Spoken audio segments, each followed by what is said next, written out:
अच्युतं केशवं रामनारायणं कृष्णदामोदरं वासुदेवं हरिं श्रीधरं माधवं गोपिकावल्लभं श्रीजानकीनायकं श्रीरामचन्द्रं भजे।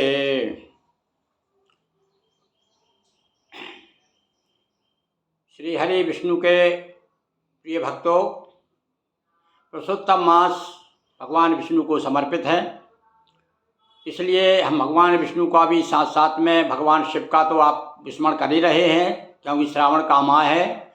ऐसा योग लगा है इस बार कि हरिहर दोनों का स्मरण किया जाए। श्रावण का मास तो पुरुषोत्तम मास प्रारंभ हो रहा है 18 जुलाई से। तो 18 जुलाई से हम आपको रोज़ भगवान विष्णु केंद्रित जो पुराण है विष्णु पुराण, और विष्णु पुराण की कथाएं हम आपको रोज़ एक कथा सुना रहे हैं। आज कथा का 16वां दिवस है। आज आप देखिए कौन सी कथा निकलती है। हमने भगवान की प्रेरणा से उस पुराणों को लेकर के दोहा चौपाइयों में प्रस्तुत करने का प्रयास किया है। तो जिसमें श्रीमद् भागवत पुराण, श्री देवी भागवत पुराण, शिव पुराण, नर्मदा पुराण और स्कंद पुराण भी तैयार हो गया है, और अभी गणेश पुराण प्रेस में गया है छपने के लिए। ये सब आप लोगों की शुभकामनाएं और देवादिदेव महादेव भगवान शिव और नर्मदा मैया की कृपा से सब संभव हुआ। अतः है हम चाहते हैं कि जो कुछ हमने श्रम किया है आप तक पहुंचाएं। तो पुरुषोत्तम मास का बड़ा शुभ अवसर जान करके भगवान विष्णु की कथा जो विष्णु पुराण में दी गई है, और आगे देखिए कौन कौन सी कथाएं आती हैं। आज हम आपको सुना रहे हैं। आज कथा का 16वां दिवस है। ये कश्यप से जगत उत्पत्ति और मरुतों की कथा। आज का प्रसंग केवल यह रहेगा, सुनिए। शाक्तों ने शक्ति कहा और शैवों का शिव ज्ञान, वैष्णव को विष्णु मगर तत्व एक ही जान।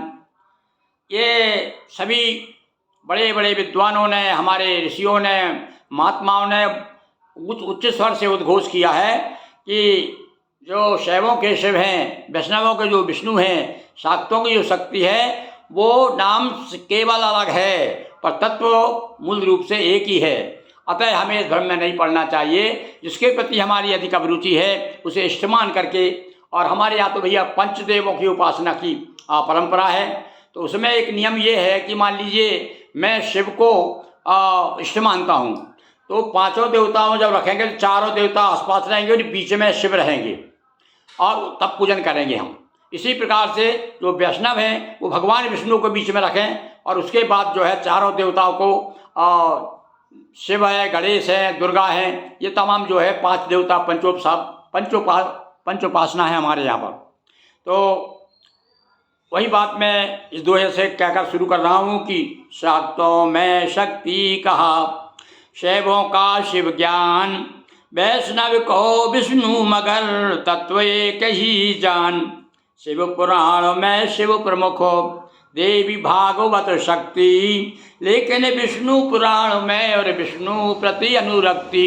अब चूंकि भैया भगवान विष्णु का श्री हरि का चरित्र गा रहे हैं, तो भैया भगवान विष्णु के प्रति अनुरक्ति जागना सहज भाव है।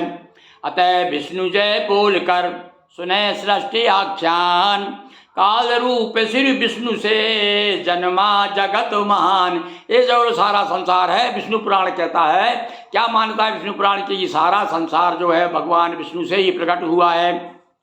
सात्विक राजस तामस द्वारा 3 गुणों से जग विस्तारा, 3 गुणों के 3 विधायक, विष्णु विधाता शंकर नायक।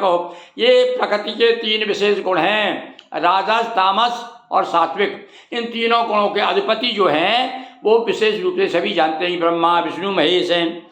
विधि सुत कश्यप ऋषि से प्रकटित हुई विविध सृष्टि विस्तारित। और जो ब्रह्मा जी के पुत्र कश्यप हैं उससे ही सारे संसार की रचना हुई है।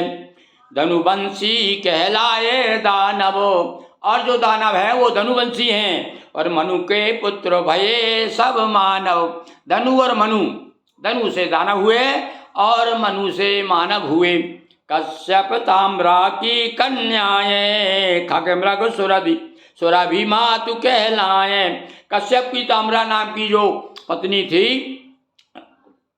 और ताम्रा की जो कश्यप ताम्रा की कन्याएं, काश्यप और ताम्रा दोनों मिल करके उनकी जो कन्याएं हुई उससे खग मृग सुरभि मातु कह, ये सब सुरभि है, खग है, मृग है, उनसे ताम्रा नाम की श्रीमती से पत्नी से कश्यप और ताम्रा से इनकी उत्पत्ति हुई।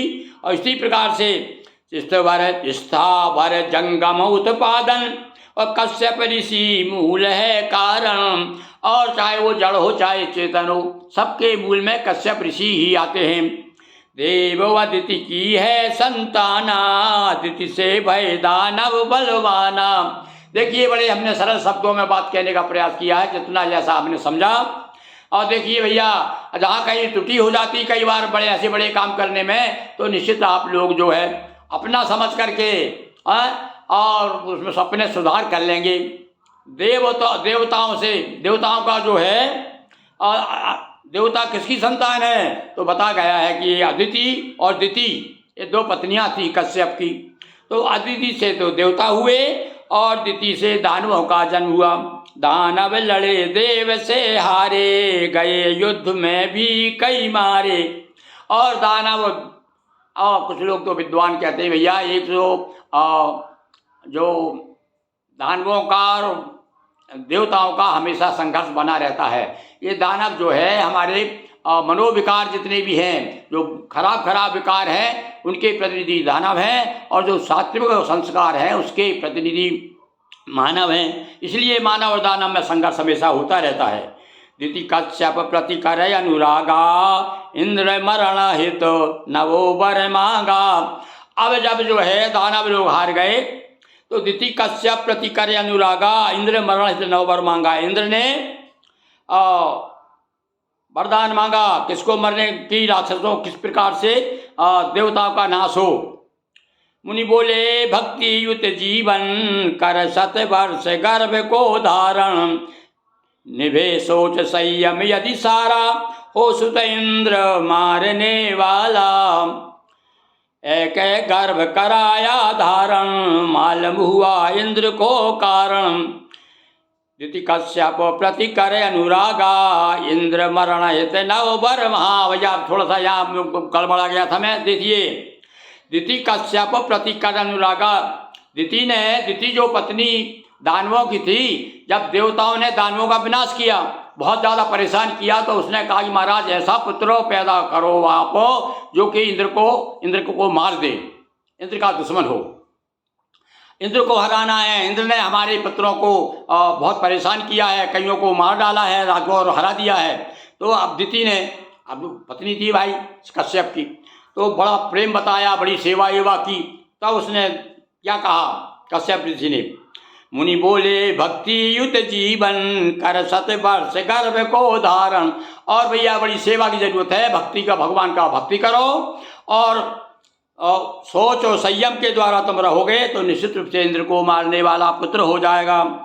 एक गर्भ कराया धारण, मालूम हुआ इंद्र को। अब ये बात इंद्र को पता चल गई कि आदिति के पेट में एक ऐसा बच्चा आने वाला है जो मेरा दुश्मन होगा, मुझे मारेगा। तो अब देखो इंद्र क्या करता है, मंत्र किए कछुयों अभिमंत्रित, और मानो स्वयं गर्भ में प्रभुषित। भाई पुराण में तो यहाँ तक लिखा है कि इंद्र पेट में घुस गए, किसके, दिति के पेट में। अब वो हमने एक अनुमान ऐसा लगाया कि भैया ये मंत्रों में बड़ी शक्ति होती है, मंत्र के माध्यम से मंत्र पहुंचा दिया या इंद्र ही पहुंच गए। तो इन्होंने कुछ मंत्रों को ऐसे अभिमंत्रित किए कि गर्भ गिर जाए, जिससे कि, और वहाँ क्या किया, जाकर के पेट में जाकर के, पुराण तो ये कहता है कि दिति के पेट में जाकर इंद्र ने गर्भ कटा, टुकड़े भय साता, जीवंता ना हुआ निपाता। और वो गर्भ के अंदर जाकर के टुकड़े टुकड़े कर दिए इंद्र ने, किंतु फिर भी वो गर्भ जीवंत रहा, यानी मरा नहीं। अब उसके 7 खंड, जब 7 टुकड़े देखे तो 7 खंड भी देखे जीवित, और 7 पर किए विभाजित। 7 टुकड़े कर दिए। जब देखा कि 7 टुकड़े के बाद भी नहीं मरा, एक टुकड़े के 7 टुकड़े किए, कौन ने? इंद्र ने। अब काय के लिए कि ये बिल्कुल मर जाए ताकि मेरा दुश्मन जो पैदा होने वाला वो ना हो। ये पूरी प्रयास इंद्रदेव ने किया। तो 7 टुकड़े किए और फिर भी हुआ न नाश। ऋति के जन्मे पुत्र हुए मरुत 49। ये 49 मरुत माने जाते हैं। 49 पवन जिसे अपन कहते हैं, 49 मरुत जो हैं वो कैसे पैदा हुए और बाद में इनको देवता मान लिया गया, वो कथा हम बाद में आपको सुनाएंगे। तो इस प्रकार से इंद्र ने धोखा दे करके और गर्भ को विनष्ट किया, पर गर्भ तो नहीं मरना था और एक की जगह 49 हो गए, पर बाद में वो 49 मरुत देव कहलाए गए। इस प्रकार से आज की कथा, आज 16वां दिवस, पुरुषोत्तम मास का 16वां दिवस पर आज हमने आपको किस प्रकार से मरुतों का जन्म हुआ और कथा सुनाई। बोलिए श्री हरि भगवान लक्ष्मीपति विष्णु भगवान की जय। नर्मदा मैया की जय। हर हर महादेव शंभो।